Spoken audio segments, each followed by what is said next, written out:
За сайн байцгаана уу? За хүний эрх сайн байцгаана уу? Мөнх шүр байна уу?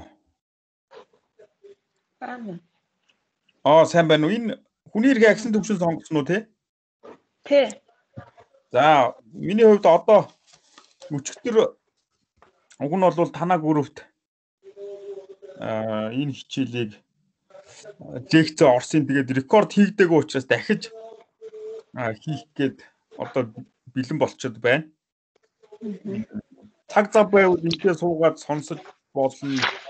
Бас асуулт байвал асууж болно шүү. За юу. За. Тийм. За тэгэхээр одоо би ерөөхдөө хичээлийнхаа танилцуулгыг хийх байна. Бичлэг хийгээд үлдээнэ. Хичээлийн хөтөлбөрөө авсан биз дээ мөнх шүрээ? Авсан. За тэрнийгээ дагуу би тэрийг танилцуулах ерөөхдөө. За.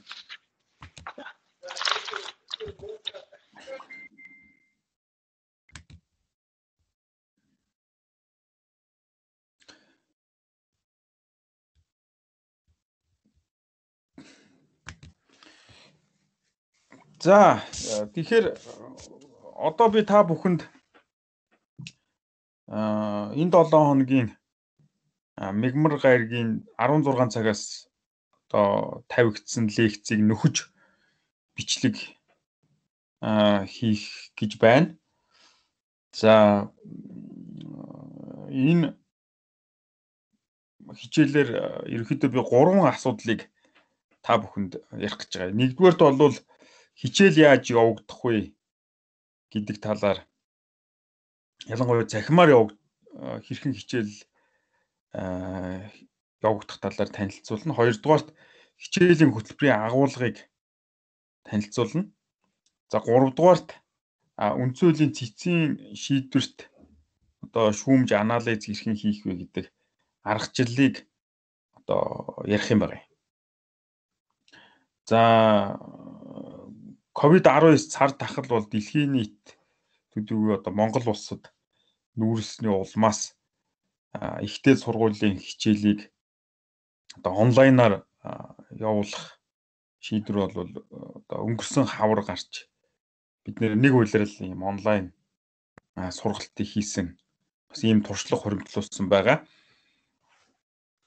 За энэ одоо үйлрэлийн хувьд 2020-с 21 он хичээлийн жилийн намрын үйлрэлд бол лекцийг одоо тэр чигээр нь онлайн явуулах, семинарыг 12 сарын 1-ээс танхимаар хичээлэх ийм одоо шийдвэрийг бол боловсрол соёлын шинжилгээ ухааны яам гаргасан гэж ойлгож байгаа. Тэгэхээр хүний эрх агсан төвшин хичээл өөрөө семинаргүй лекц хэлбэрээр явагддаг учраас бид нэр энэ үйлрэлд бол уг хичээлийг одоо танхимын сургалтгүйгээр ийм онлайнаар явагдах нэ.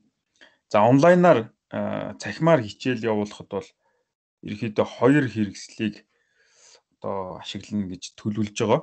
За эхнийх нь бол CC гэдэг манай мөнсийн нэгдсэн ийм одоо систем. Тэгэхээр CC-г бол та бүхэн одоо маш сайн ашиглах ёстой. CC өөрөө олон янзын функцтэй. Одоо оюутны одоо дүн гаргах хичээл сонгох, хичээлийн хуваарийг харахаас өксүүлээд одоо даалгавар илгээх гэх мэтлэн олон ийм ажиллагаа бол CC гэсэн энэ систем дотор хийгддэг. Тэгэхээр хүний эрх агсан төвшин хичээлийн хувьд бол одоо CC-гийн одоо даалгавар гэсэн CC-г ашиглаж та бүхэнд хичээлийн хөтөлбөрийг бас холбогдох зарыг хүргүүлсэн байгаа. Тэгэхээр яг энтэй адилхан одоо цаашид бол одоо зарим зарыг эсвэл одоо та нараас авах гэрийн даалгаврыг энэ CC-гийн даалгавар зэсээр ингээд дамжуулж авах болно. За мөн энэ CC-д бол энэ хичээлийн дүнг улирал дуусахаар бол шалгалт авсны дараа гарах гих мэтлэнгээр CC-г ашигланаа. За тэгэхээр бичгээр одоо материал явуулах, зар хүргэх та бүхнээс одоо гэрийн даалгавар буюу шүүмжийг авах, бие даалтыг авах, шалгалт авах гэсэн энэ бүх ажиллагаа бол CC-гээр явагдана. За хоёр дахь одоо миний хэрэглэж байгаа хэрэгсэл бол энэ одоо яг бидний харилцаж байгаа Microsoft Teams байгаа. За энэ нэг бол юугаар ашиглах вэ гэхээр нэгдүгürt бол энэ лекц орно. За лекцийг бол энэ 7 хоног яг хичээл орох цагтаа бол лайв байдлаар орж чадсангүй. Тэгэхээр дараа 7 хоногоос эхлээд 2 дахь 7 хоногоос эхлээд мегмар гариг бүрийн одоо 16 цагаас хичээлээ ороод явах болно. Яг лайваар ороод явна гэсэн үг. Тэгэхээр энэ Teams бол бидний одоо лекц орох гол хэрэгсэл. Өөрөөр хэлбэл хичээлийн танхимтай адилхан байдлаар хэрэглэгдэнэ. За мөн одоо бас оюутнуудад зөвлөгөө өгөх та нарын одоо санал, шүүмж, асуултыг сонсох, хариулах ийм зүйлийг бол Teams-ийн чатаар бас хийн.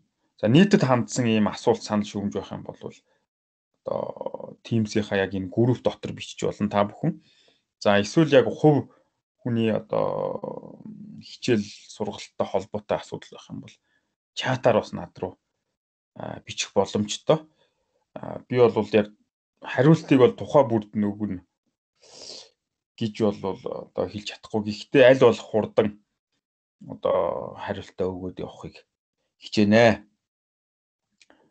За тэгэхээр ерөнхийдөө та бүхэн CC болон энэ Microsoft Teams-ийг одоо ашиглаж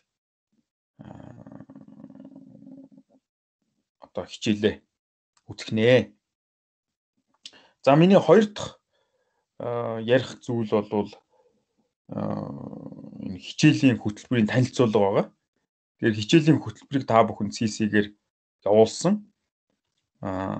Хичээлийн хөтөлбөрийг одоо бичгээр өгсөн учраас та бүхэн эндээс уншаад гол мэдээллүүдийг авсан байгаа. Одоо би та бүхэнд товчхон одоо тайлбар хэлье. За хүний эрхийн агсан төвшин хичээл бол өөрөө одоо нэр нь бол агсан төвшин гэсэн байна. Тэгэхээр энэ өдрийн ангид бол 2 дугаар курсэд ордог. Өдрийн ангийн одоо 1 дугаар курсэд ерөнхий суурийн хүний эрх гэж хичээлийг бол үзчихэд дараа нь одоо хуулийн сургуулиас энэ хүний эрхийн агсан төвшин хичээлийг сонгож одоо үздэг ийм хичээл. Тэгэхээр энэ хичээлийн хөтөлбөр бол тэр ерөнхий суурь дээр ярьдаг хүний эрхийн үүсэл хөгжил ерөнхий одоо бүтэц агуулгын талаар танилцуулдаг хичээлийн бол агуулгыг нь давтахгүйгээр хийгдсэн ийм хичээлийн хөтөлбөр байгаа. За энэ хичээлийн хөтөлбөрөөр бол нэгдүгээрт одоо хүний эрхийн одоо бүх асуудлуудыг бид нэр эсвэл бүх сэдвүүдийг энэ хичээлээр ярьж амжихгүй тийм боломж ч байхгүй.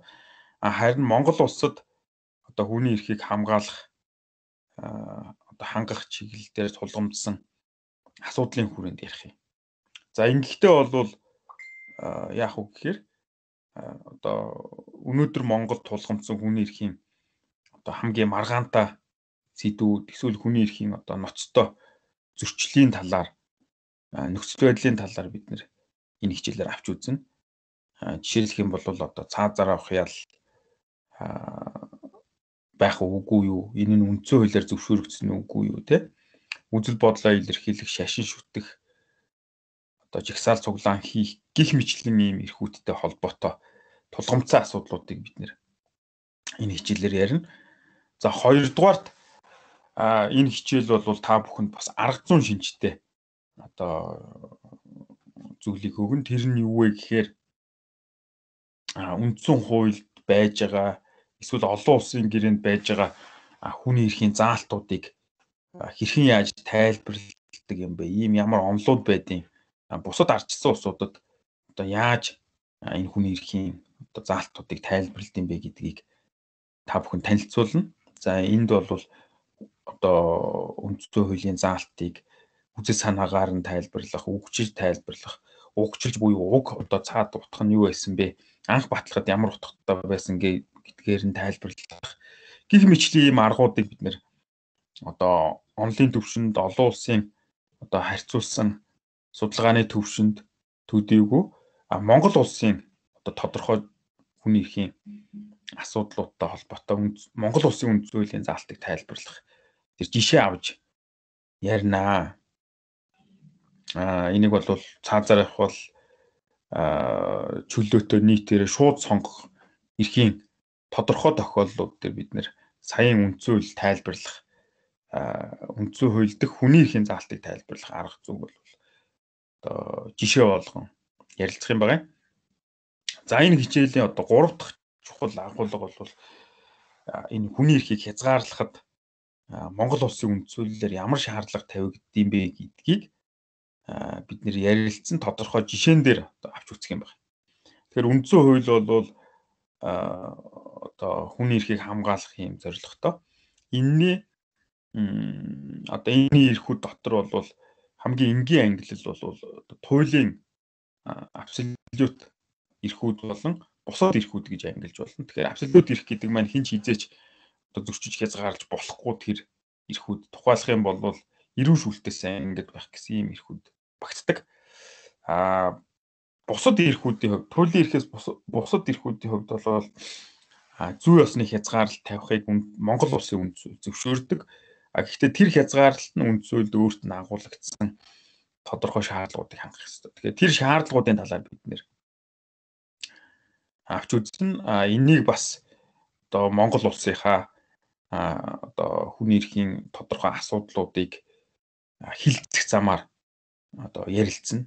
Тухайлах юм бол үзэл бодлоо илэрхийлэх, шашин шүтэх, 50-аар жагсаал цуглаан хийх, эсвэл одоо COVID-19-тэй холбоотой одоо хөндөгж байгаа эрхүүдийн хүрээнд одоо сайн шаардлагууд хангагдсан үгүй гэдгийг бид нэр энэ хичээлээр ярилцсанаа. За энэ хичээлийн дараагийн чухал агуулга юу вэ гэхээр одоо хүний эрхийн одоо Монгол улсад одоо хүний эрх зэрэг хамгаалагдж байна гэдгийг тодорхой сэдвээр нь тусгаалan мэргэжсэн одоо нүүбийн шинжээчд ирж судалгаа хийгээд одоо тайлан дүгнэлт гаргадаг. Тэр тайлан дүгнэлтүүдийн одоо заримыг бол бидний энэ хичээлийн явцад уншиж хэлэлцэн. Тухайлах юм бол эрүүл аюулгүй орчинд амьдрах эрх эсвэл одоо хүний эрхийг хамгаалагчийн талаарх зэрэг ийм хид хідэн одоо тайлангуудыг уншихаар хэлцгээр хичээлийн хөтөлбөр тусгасан байж байгаа. За мөн түүнчлэн энээс гадна бид нэр юу яах вэ гэхээр Монгол улсад хүний эрхийн нөхцөл байдал ер нь ямар байгаа юм бэ гэдгийг бүхэлд нь нэг том зургаар нь харж тулгамдсан асуудлуудыг ярина. За энэ нь бол хүний эрхийг хамгаалах олон улсын механизмын нэг бүрдүүлбэр болсон UPR гэж товчоор хэлдэг Universal Periodic Review гэж одоо нүүбийн хүний эрхийн зөвлөлөөс гишүүн улс орон болгон дээр 4 жил тутам хийгддэг энэ процессыг бид нэр одоо танилцж энд Монгол улс оролцох явцтай бол Монгол улсын засгийн газар иргэний нийгмийн байгууллагууд тайлан гаргаж явдаг. Тэгэхээр энтэй танилцах замаар Монгол улсынхаа одоо хүний эрхийн нөхцөл байдлыг бид нэг бүхэлд нь харж нэг дүгнж ярилцсан. За мөн түүнчлэн бид нэр COVID-19 ба хүний эрх гэсэн ийм нэг тухайлан ийм сэдв тавьсан. Энэ маань өөрөө ямар учиртай юм бэ гэхээр одоо COVID-19 бол өөрөө нэг талаас хүн амын эрүүл мэндийг энэ цар тахлаас хамгаалахыг шаардж байна. Нөгөө талаас бас хүний эрхийг хөндөх одоо нөхцөл байдал руу орж байна. Тэгэхээр энэ хоёрын баланс өөрөлдвөл хүн амын эрүүл мэндийг хамгаалах болон хүний эрхийг хамгаалах гэсэн энэ хоёр зорилгыг одоо тэнцвэртэйгээр хангах ийм шаардлага үүссэн. Тэгэхээр энийг бид нэр одоо бүхэлд нь одоо нэг хичээлээр ярилцсан. Гэхдээ бие даалтаар бол илүү нэмж судлах юм ажил бол хийгднэ. За тэгээд эцэст нь бол энэ хичээлийн агуулга юу вэ гэхээр хүний эрхийг хамгаалах одоо үндэсний механизмтайгаа танилцсан. Ер нь бол төрийн бүх байгууллагууд албан тушаалтнууд бол хүний эрхийг хангах хамгаалах үүрэгтэй энэ механизмыг бүрдүүлдэг. Гэхдээ энэ дотроо бол үндсэн хуулийн цэц болон хүний эрхийн үндэсний комисс онцгой байрыг эзэлдэг. Тэгэхээр энэ одоо хоёр институцийн тухай бид нэр тусгайлан авч үзэн. За эхнийх нь бол одоо хүний эрхийн үндэсний комисс. Энэ маань өөрөө ямар чиг үүрэгтэй, яаж бүрддэг те, ямар ажил хийдэм бэ гэдгийг бид нэр энэ хичээлээр ярилцсан. Мөн үндсэн хуулийн цэцийн талаар бид нэр бас ярилцах юм байгаа. За тэгэхээр ерөнхийдөө бол сая ярьсан зүйлүүд бол хичээлийн одоо ерөнхий агуулга бол том зүргээр ийм байгаа. Товчтой бол одоо Монгол улс дахь хүний эрхийн одоо тулгамдсан асуудлуудаас бид нэр бүгдийг биш юм гэхэд хичээлийнхаа цагийн багтаамжид хамруулж заримаас нь ярилцаж явна. Тэгээд тэр хүний эрхийн одоо асуудлыг шийдвэрлэхтэй холбоотой зарим арга зүйд суралцсан. За мөн хүний эрхийг хамгаалах олон улсын болон үндэсний механизмыг бид нэр одоо яаж ажилдагтай танилцах, тэдгээрийг сайжруулахтай холбоотой зарим асуудлууд их үндсэн. Ийм хичээл бол явах юм байгаамаа. За ийм одоо мэдлэгийг та бүхэнд одоо өгөхийг энэ хичээлээр зорж байгаа. За энэний хажуугаар болоод мэдээж та бүхэнд одоо энэ хичээлийг үзэж судалснаар одоо үндсэн хууль эсвэл олон улсын гэрээнд заасан хүний эрхийн заалтыг тайлбарлах чадвар мөн одоо хүний эрхийг зөрчсөн хэсэг талаар анализ дүгнэлт хийх, энэ талаараа үндэслэлтэйгээр одоо бичиж өөрийнхөө байр суурийг илэрхийлэх энэ ур чадварыг одоо эзэмших боломжийг бол олгоно. За энэс гадна одоо энэ бүх одоо агуулгыг эзэмших юм бол та бүхэн бол хүний эрхийг хүндэтгдэг, ойлгодог, хамгаалдаг ийм хандлагатай болж төлөвшнө гэж найдаж байгаа. За одоо хичээлийнхаа хөтөлбөрийн одоо 4 дугаар хуудас руу орцгоё. Тэгэхээр ер нь бол та бүхэн хичээлийн хөтөлбөрөө одоо PDF-ээр харж болно. Гэхдээ хэвлээд ингээд одоо хараад хэрэглэх юм бол илүү төхөмтэй. Тэгэхээр сая ярьсан хичээлийн агуулга бол ерөнхийдөө одоо хизээ яаж та бүхэнд хүрэх вэ гэдгийг энэ хичээлийн хөтөлбөрт хичээлийн сэдвчилсэн төлөвлөгөө гэсэн гарчигтайгаар хөтөлбөрийн 4 дугаар хуудсанд бол хуудаснаас эхлээд наривчилж бичигдсэн байгаа. За энэ хичээлийн хөтөлбөр бол юу гэхээр ерөнхийдөө хичээл энэ 7 хоногийн багтаагаар нийт 16 7 хоног орно. Тэгэхээр энэ 16 7 хоногийн хувьд одоо яаж ямар сэдвийг судлах уу гэдгийг энэ 4 дугаар хуудасны эхний баганд бичсэн байж байгаа. Лекц 1 2 3 4 гэдэг ингээд 16 хүртэл үргэлжилж байгаа. Тэгэхээр энэ дугаар нь өөрөө одоо хичээл орж байгаа 7 хоногийг илэрхийлж байгаа. Тэгэхээр 16 удаагийн юм лекц одоо хичээл ордог цаг дээр ороод явах нэ. За тэгээд та бүхэн харсан байх энэ хөтөлбөрийн 4 дугаар хуудаснаас эхлээд тухайн одоо лекц 7 хоног болгоны лекцээр ямар сэдвийг үзхийг тавьсан. Ард нь одоо тэр сэдвийн хүрээнд ямар агуулгыг эзэмшиж, ямар мэдлэг ур чадварыг олж авах боломжтой вэ гэдгийг бичсэн. За энэний араас бол унших материалуудыг тавьсан байж байгаа. За унших материалууд бол бараг бүгдээрээ онлайн байж байгаа. Интернетээс та бүхэн олж унших энэ боломжийг олгож байгаа. За би өөрийнхөө бичсэн өгүүллүүдийн хувьд бол бүгднгийн ер нь хичээл шаардлагатайнуудаа ихэнх нь ингээд онлайн болгоод тавьж байгаа. За тэгэхээр хичээлийн хувьд жишээлх юм бол одоо дараа 7 хоногийн хувьд Монгол улс дахь хууль дээдлийг ёс хүний эрх гэсэн ийм сэдв дараа 7 хоногийн мегмар гарагийн 16 цагаас ингээд лайваар орох нэ.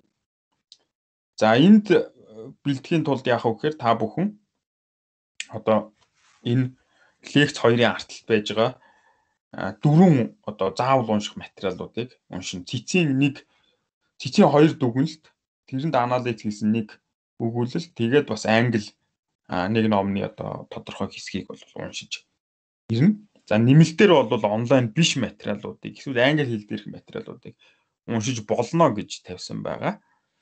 Нэмэлтээс бусад тэр өмнөх одоо материалуудыг заавал уншина гэсэн үг. Тэгэхээр ингээд 7 хоног болгон бол ингээд сэдвүүдийг тавьсан. За тэгээд 7 хоног болгон бол та бүхэн яах вэ гэхээр тухайн сэдвээр хичээл орохоос өмнө тэр сэдвт холбогдох заавал унших материалуудыг уншиж ойлгоод тэр талаараа шүүмж бичиж CC-гийн даалгавар зэсээр над руу явуулна. Тухайн 7 хоногийн одоо сэдв болгон дээр би одоо шүүмж 1 2 3 4 гэдэг ингээд 15 хүртэл ийм шүүмж авах зэснүүд үүсгэж чинь энэ дээр та бүхэн одоо тухайн хичээл тэр сэдвээр орохоос өмнө уншиж танилцаа шүүмжээ явуулна. Өрчилж явуулах нь тийм үү. Тэгэхээр ийм байдлаар бол хичээлүүд явагдана, шүүмжээ явуулна. Жишээлх юм бол одоо дараа 7 хоногийн хувьд энэ хууль дээдлэх ёсны тухай энэ материалуудыг та бүхэн уншаад шүүмжээ CC-гээр явуулах нь. За би өнөөдөр бол оройдоо багтаагаад даалгавар гэсэн цэс дотор шүүмж 1 хууль дээдлэх ёс гэсэн ийм даалгаврыг үүсгэж чинь. Тийшээ та бүхэн шүүмжээ явуулнаа. За шүүмж гэж юу хэлээд байна вэ гэхээр ерөнхийдөө тэр материалуудыг уншаад тэн дээрээс ойлгож авсан хамгийн чухал агуулгыг гаргаад гол санааг гаргаад тэрэн дээр анализ хийгээд санал 1 байгаа эсвэл санал 1 биш байгаа гэсэн өөрийн байр суурийг илэрхийлээ. Тэрнийхээ үндслийг товчхон 2-3 доголмог буюу параграфанд багтаагаад илэрхийлнэ гэсэн үг. Ерөнхийдөө А4-ийн цаасны одоо 3-ны нүүрний 3-ны 1-ээс одоо тал хүртэлх дайны ийм л шүүмж чинь. Зарим 7 хоногт бол 2 сэдв тавигдсан. Тэгэхээр 2 сэдвээр тус бүртэн шүүмж бичин буюу 2 шүүмж бичгэн тий. За жишээлбэл та бүхэн яах вэ гэхээр дараа 7 хоногийн хууль дээдлэх ёс гэсэн сэдв орохоос өмнө шүүмжээ бичээд над руу ингээд явуулах нь шүү дээ. Түрүүн гэснээр. За энэ мэтлэнгээр явнаа. Тэгээ нэгдэх лекц бол ингээд өнөөдрийн энэ оролтоор ингээд та бүхэнд рекорд хийгээд үлдээ чинь. За тэгээд дараагийн 2 дахь лекц буюу 2 дугаар 7 хоногт бол дараагийн 7 хоногт хууль дээдлэх ёс. За 3 дугаар 7 хоногт 3 дахь лекц